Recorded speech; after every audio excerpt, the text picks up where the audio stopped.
नमस्कार. तुम्ही जर एक आई आहात किंवा एखादे पॅरेंट आहात तर हा व्हिडिओ तुमच्यासाठी खूप उपयुक्त ठरू शकतो. व्हिडिओ शेवटपर्यंत नक्की पहा. सर्वप्रथम तुम्हाला सगळ्यांना गुढीपाडव्याच्या खूप खूप शुभेच्छा. व्हिडिओमध्ये पुढे जाण्याआधी मला तुम्हाला सगळ्यांना माझी थोडक्यात ओळख द्यायची आहे. माझं नाव सौ नयन प्रशांत सावत आणि मी एक पॅरेंटिंग अँड लाईफ कोच आहे. आणि त्याआधी सगळ्यात महत्त्वाचं म्हणजे 2 टीनेजर मुलींची आई देखील आहे. आणि खरं सांगायचं झालं तर मी एक पॅरेंटिंग कोच आहे. पण माझा हा एक्सपिरियन्स माझ्या स्वतःच्या मदरहूड जर्नीपासून सुरू झाला. तो कसा सुरू झाला, त्याच्यामागे काय कारणं होती, ह्याबद्दलचा एक व्हिडिओ मी तुमच्याबरोबर नक्कीच फ्युचरमध्ये शेअर करीन. आत्ता मी तुम्हाला इतकंच सांगते की जर तुमच्या मुलाचं वय 10 ते 18 ह्या वयोगटातलं असेल तर प्लीज रिलॅक्स व्हा. हा व्हिडिओ ऐकल्यानंतर तुम्हाला नक्कीच हलकं वाटेल आणि तुमची मदतच होईल. जसं मी तुम्हाला आत्ताच म्हणाली, जर तुमचा मुलगा किंवा मुलगी 10 ते 18 या वयोगटातील आहे तर हा व्हिडिओ तुमच्यासाठी आहे. कधी कधी पालक म्हणून अननोविंगली आपण अशा काही गोष्टी करतो, अशा काही चुका करतो ज्या मुलांमध्ये आणि आपल्यामध्ये डिस्टन्स क्रिएट करतात.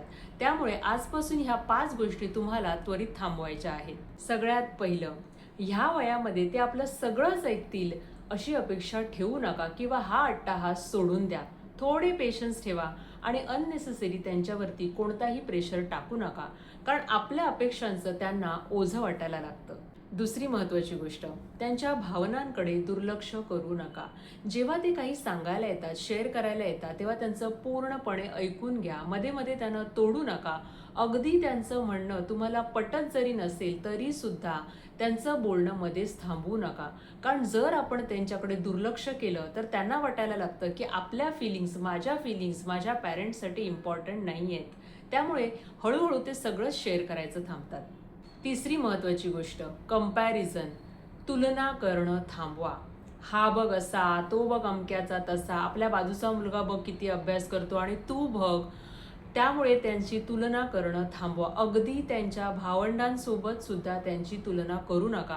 कारण जेव्हा आपण तुलना करतो तेव्हा त्यांना वाटायला लागतं की मी इनफ नाहीये, मला काही येत नाही, माझ्या पेरेंट्सना मी काहीही केलेलं आवडत नाही.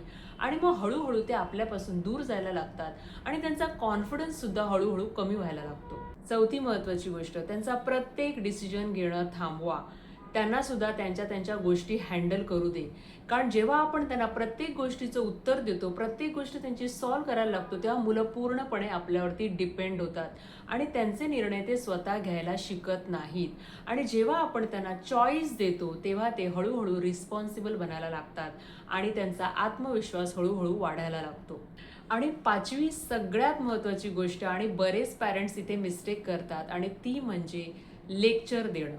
त्यामुळे लेक्चर देणं थांबवा. प्रामाणिकपणे सांगते, याचा त्यांच्यावरती काहीही परिणाम होत नाही. कारण जेव्हा आपण लेक्चर देतो तेव्हा आपल्याला काय वाटतं की आपण मोटिवेट करतोय, पण त्यांना ते तसं वाटत नाही. ते मेंटली आपल्यापासून डिस्कनेक्ट व्हायला लागतात आणि हळूहळू आपल्याला पूर्णपणे इग्नोर करायला लागतात. आणि एक गोष्ट कायम लक्षात ठेवा, आणि ती म्हणजे ह्या वयात जर त्यांना सगळ्यात जास्त कोणत्या गोष्टींची गरज असेल तर ती म्हणजे फ्रीडम, स्पेस आणि रिस्पेक्ट. जेव्हा त्यांना ह्या 3ही गोष्टी मिळतात आणि जेव्हा तुम्ही ह्या 5 गोष्टी हळूहळू थांबवता तेव्हा तुम्हाला तुमच्या मुलांमध्ये सकारात्मक बदल झालेले जाणवतील आणि तुम्ही ही मॅजिक अनुभवायला सुरुवात कराल. आशा करते की आत्तापर्यंत मी जे काही तुमच्याबरोबर शेअर केलं आहे ते तुमच्यासाठी उपयुक्त ठरेल. आणि जर तुम्ही एका टीनेजरचे पॅरेंट आहात आणि कुठच्या स्ट्रगलमधून जाताय तर नक्की मला कमेंटमध्ये शेअर करा. तुमच्या क्वेश्चन्समधूनच मला पुढचे व्हिडिओ बनवायला मदत होईल. तर व्हिडिओ आवडला असेल तर सेव्ह करा आणि इतर पॅरेंट्सबरोबर शेअर करा ज्यांना खरंच हे आज ऐकण्याची गरज आहे. आणि अशाच पॅरेंटिंग टिप्ससाठी माझ्या चॅनलला सबस्क्राईब करायला विसरू नका. धन्यवाद.